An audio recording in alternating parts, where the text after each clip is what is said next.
What's up, everybody? Mr. Coulter here, coming to you live from the house, just like everybody else who should be indoors. Anyway, let me start with a quote. I've got a great quote for you. There was a Catholic priest.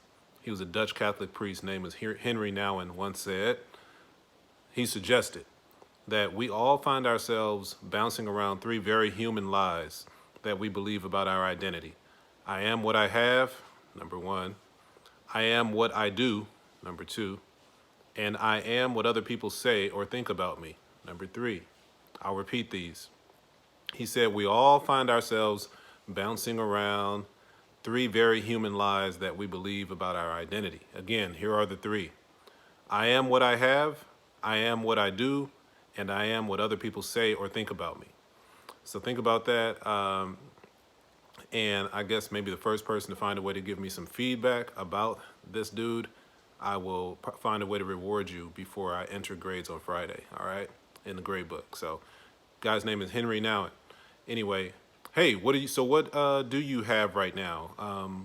I am what I have, right? Usually you have your friends and you have the excitement of a school day. Now you don't have that. Or you look forward to getting out of your house every morning. You don't want to get up as early as we get up to go to school, but usually you have that to at least look forward to. Now you don't have that. Or some of you guys are rich and have crazy racks and maybe your money is running out. I'm just kidding. But whatever it is you think, whatever it is we normally have, we don't really have that right now. So you can't define yourself by that because you don't have anything, right? And if you are what you do, if you are defined by, maybe you're an athlete or you're in band or you're in drama or you're a great student, and when you're at school, you have an opportunity to show off your intelligence like on a regular basis, right? Or you're in a relationship with somebody else and you're like, hey, I'm that guy or I'm that girl or whatever, and now you're not. So if you are what you do, and you don't have that, you can't define yourself by that right now. And this is the biggest one to me. I am what other people say or think about me.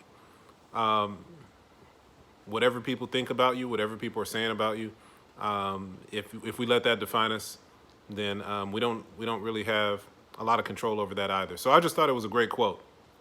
And I think the challenge here is Henry Nouwen is challenging all of us in that quote to redefine why we exist, And so right now is a great time for you guys to be thinking about that. We often distract ourselves with a lot of things, but I would, just an older dude talking to you as usual, just to try to encourage you guys to find another way to define who you are. Now's a good time to think about it. Who are you? You're not what you have, you're not what you do, and you're not what other people say you are. So what is the definition of who I am? That's another question I'll give points for if any of you guys want to respond to that. Again, here's my question. If I'm not what I have and I'm not what I do and I'm not what other people say or think I am, then what am I? Think about that. All right, on to some business. So let me address the honors kids first. Honor students, sorry. No kids in my class, just students. Honor students, if you're sophomores, then I did update our project timeline for all the project items and deadlines for our altruist hero of the year project. So please see that. It is on Classroom, and you should have no problem accessing it. You have to go down to March 13th for that assignment on Google Classroom, right? What else? As far as the journal, all my classes, juniors, I'm talking to you too, juniors and ELD Academy and my sophomores, you guys all, I'm encouraging you to do a reflective journal, write every day. I will give points in the grade book for that. I did not assign that until after we went on our involuntary dismissal, all right? So it's not a mandatory assignment, but you could use it to help your grade in the way of participation and behavior. If you do it well, I may even put it in a writing category, help offset maybe a bad grade that you wish to improve, all right? So that is reflective journal, MLA format, 1 page in length every day. If you skipped a couple of days, that's cool. But over the last 3 weeks, man, you should have like 5 to 7 entries at least, just chronicling how you feel about being quarantined. What are some of the challenges you face? I'm the only one that's going to read it. I'm not tweeting anything from it. I will maybe give you some feedback if I think it's super dope. because I do love to applaud you for your efforts.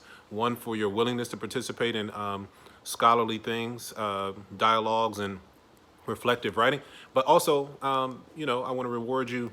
I want to give you feedback just to say, hey, I appreciate that you're hanging in there. Everybody here is counting a cost and being sacrificial. I know we don't understand everything about this virus and how it's affecting people, but I know that it's already affected some people that I know. There are 3 people that I believe are recovering right now from the virus. So very much thinking about that on a daily basis. I wear a mask now when I go out, and it feels really weird to walk into the bank with a mask on. I'm just saying, I can go a lot of directions with that. I'll refrain, but we're all doing what we have to do. So I appreciate you guys. Write those journals though. You'll never get this time back. So, and I here's one of my journals that I use just to keep track of ideas over the years. I got a million of these, and I go back and I read them, and I'm always, like this morning, I read 2 pages that really took me into my own thoughts about how I dealt with something very challenging back in 2015. So, right, man, you can never go wrong by doing that. And read it 2 days later, if you want to, and that kind of thing. You'll be impressed with yourself. All right, so that's the second thing. The reflective journals, 1 page in length. Strive for that. Try not to think too much. Just write. It's very much memoir style. All right, like a diary. And I'm not using it to hurt your grade. It's something I'm asking you to do with an intrinsic motivation, as opposed to me saying, do it or else your grade's going to suffer. Man, I am not coming at any of you like that. I'm trying to challenge you to be interested in learning for learning's sake. All right? You got the rest of your life to dissipate and do other things. All right? So number 1, I've already addressed my honors students, and what you guys, if you want to reference the project guidelines, they are updated. Then we got the reflective journal. And then thirdly, grades. Listen to me. All right. So technically, I will tell you no lie. Your grades for 3rd quarter have to be entered by Friday. Your teachers may have already entered them, but they have until Friday to do it. That means if you can broker some kind of if you have the ability from home right now to try to save a grade, if there's something you can turn in, here's my suggestion. Do the assignment. Send the assignment to your teacher. Share it with them via their email. Send them a message. If they have Remind, get at them via Remind and ask them if they will accept it. It's better to go to somebody with something in your hand and say, hey, look, will you accept this? Than to say, I was just wondering if you would accept some work if I choose to do it. No teacher believes that you're actually going to do it, especially right now. So do the assignment. If you have the time, and you're well and your house is okay and you feel safe enough to work, then I'm begging you guys to do the best you can to advocate for yourself. Give yourself a chance to save your grade, okay? But by Friday, that's the deadline officially for us. And once those 3rd quarter grades go in, they could very well be the grades that define you for this year. Even though teachers have the opportunity over the next several weeks to allow you to save your grade in our what kind of unofficial 4th quarter, these 3rd quarter grades might stand. So you need to be, do the best that you can, okay? I am personally still working on grades. I'm not entering my grades until Friday. But if you try to load me down with a bunch of late work, probably not a good idea. I'm focusing on a few things. But if you message me and you say, hey, I would like to turn this in, I did it, I will take that into consideration, all right? I want to do the best I can for you. I think that's really all I got. I just wanted to tell you about our deadline on Friday. I wanted to encourage you guys to keep doing those reflective journals. For my honors students, I wanted to encourage you guys to take a look at that project guideline. And